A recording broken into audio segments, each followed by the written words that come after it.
You know, most people remember Mark Hamill, of course, from the Star Wars movie, but boy, what an extensive Broadway background he has. He was in The Elephant Man, played Amadeus, Mozart on Broadway, and now back on off-Broadway, I believe, in the Roundabout Theater, in a new show called Room Service. And here's a terrific actor, Mark Hamill. Hi, Mark. How you doing? Almost didn't recognize you in your 1937 haircut, right? And a little Weasley mustache here. A little bit like Noel Coward, you know what I mean? I am having the time of my life. It's such a joy to hear the audience having a good time and laughing. It's directed by Alan Arkin, who's an idol of mine, and it's a classic American farce. It's 49 years old. It's not exactly, it was a new production of it.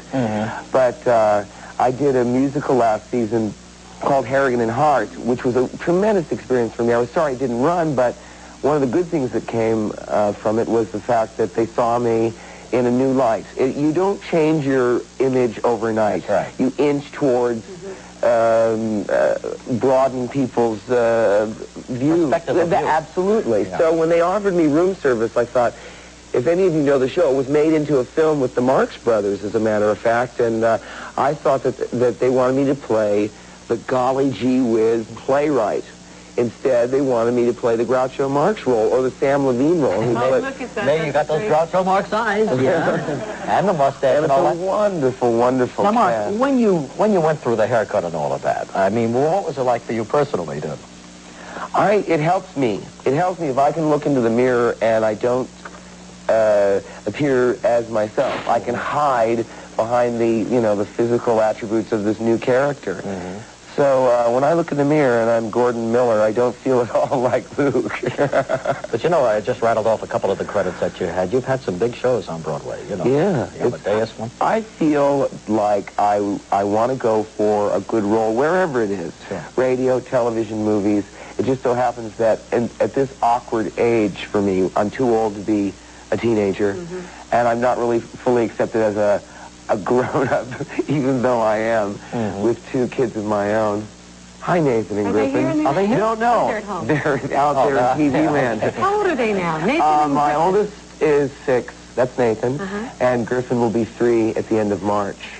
And really what I did was I came back to New York, started auditioning for things. They didn't want me for Amadeus. They didn't say, go get the kid from Star Wars. I auditioned for Sir Peter Hall, and my knees were knocking.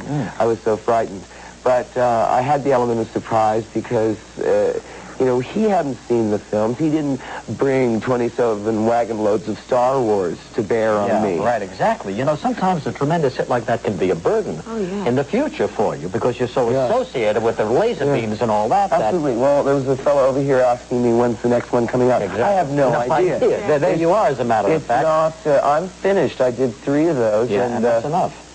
And look at Harrison Ford yesterday receiving his first Oscar nomination for Witness. Another one who overcame it, more or less. Yes. Now, you had a serious accident a few years ago, didn't you? Well, I broke my nose in a car accident a few years ago, but I think that it happened before the film came out, and no one asked about it then. And then when the film came out, they were looking around to find things to talk about, and so I had to bring up this ages-old thing. Now, I don't read the tabloids, so I don't know how extensively it was covered, but, I broke my nose 8 years ago, and then 5 years later, it becomes a dramatic car accident. And you died for about 3 minutes and saw things. It was a dark corridor with a light at the end. Right. Well, I'm sorry, but I guess I missed this story entirely. But somebody just said that you had this accident. You mean the Inquirer and the tabloids got a hold of it and made it into something it wasn't? I don't know. Sometimes you get clippings from, fans who send you letters if you don't read it. That's so typical. Died and thought they went to heaven or something. Did you really have that experience? Boy trapped in refrigerator eats own foot for survival. Yeah. Film at 11. Right. But what happened to you? Did you see something that... No, I thought I went like this. I had blood on my fingers. I went, I hate this, and that was it. when that happens. All of a sudden dies and has another life experience. No, I wish I could tell you that, but there will be no TV movies based on my experience. Who else is in this cast of Room Service? Wonderful, wonderful cast. There's a couple of Second City alumnus, Eugene Trubnick and McIntyre Dixon, and we have the fellow who's playing the playwright is an actual playwright whose play is at the Public Theater now, Keith Radine. Oh, terrific. And Lonnie Price is a terrific bunch of people. And it's like a lot of fun. It's like Monty Python or something, isn't it? It does. Monty Python relives. Now, the Roundabout Theater, we've had other people on. That's, where is that? 17th Street. Yes, it's 17th and Park Avenue South. And it's like a third of Broadway prices. And like I say, it has no social relevance. You'll just come and laugh your head off. What else could you want? We need that. Mark, thanks very much for coming by. Good luck on it. Mark Hamill from Room Service. Right back with the news and the weather. Is Bobby Short coming back to sing or not? Is Bobby Short coming back? I want him to sing. Star Wars.